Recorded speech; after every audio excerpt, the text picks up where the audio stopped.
নাম জানাতুল মামা।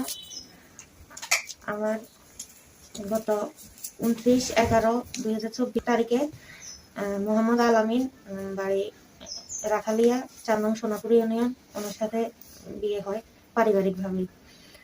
বিয়ের পর থেকেই সে আমার সাথে বিভিন্ন রকম ঝামেলা করে। পরকীয়া ঝামেলার কারণ হলো সে পরকীয়া করে বিভিন্ন বাড়ির পাশের মহিলাদের সাথে।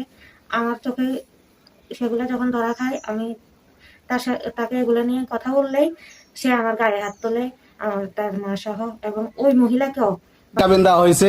আর আমার ওয়াইফেরও আগে একটা বিয়ে হয়েছে, সে ওই বিয়ের পরে ওই স্বামী থেকেও সে এই তালাক হয়ে ওই ছেলের থেকে 4 লক্ষ টাকা দেনমোহর আদায় করছে।